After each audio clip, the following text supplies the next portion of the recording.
শেষ একটাই বোঝা গেছে এরা কোটার জন্য আন্দোলন করে নেয়, মনে হয় ক্ষমতার জন্য আন্দোলন করছে। বন্যার মতো রিলিফের টাকা মাইরা নির্বাচনের দাবিতে পথসভা করছে গণ অধিকার পরিষদ এবং গণ অধিকার পরিষদের দেখছেন যে প্রেসিডেন্ট বিপি নূর এবং পুনর্বাসন দাবিতে গণ অধিকার পরিষদ জেলা উপজেলায় ধারাবাহিক কর্মসূচি পালন করবে।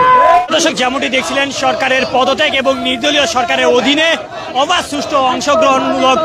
এবার জয় বাংলা নিষিদ্ধের প্রতিবাদে শক্তভাবে রাজপথে দাঁড়ালেন বিপি নূর।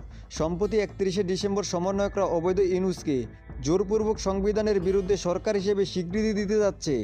জানা যাচ্ছে 72 সালের সংবিধান পুরোপুরি ধ্বংস করে দিয়ে নতুনভাবে সংবিধান লিখন করবে তারা। এদিকে রাজনৈতিক বিশ্লেষকরা ধারণা করছে সমন্বয়ক ও উপদেষ্টাদের কার্যক্রম উঠে এসেছে বাংলাদেশের গৌরবকে মুছে ফেলা।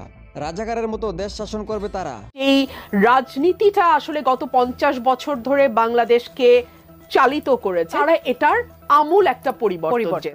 অন্যদিকে গণ অধিকার পরিষদের চেয়ারম্যান বিপি নূর বলেন, আওয়ামী লীগকে এই উপদেষ্টারা যতটা দুর্বল ভাবছে বাস্তবে ততটাই ভয়ঙ্কর আওয়ামী লীগ। এরা যদি একবার কোনোভাবে পজিশন নেয় পালানোর জন্য 10 মিনিট সময় পাবে না বর্তমান উপদেষ্টারা। তো বন্ধুরা, বিপি নূরের এমন মন্তব্যে আপনি কোন চোখে দেখছেন কমেন্ট করে জানিয়ে দিন। আর ভিডিওটি ভালো লাগলে ভিডিওতে একটি লাইক দিন। নিজস্ব পয়েন্ট যদি তৈরি করতে না পারি, আবার আওয়ামী লীগের যতই আমরা ঠেকাতে চাই না কেন, আওয়ামী লীগের পুনর্বাসন হবে। আর আওয়ামী লীগের পুনর্বাসন হলে আওয়ামী লীগ যে দেশে সেটা খুব ভয়ঙ্কর রূপে সেটা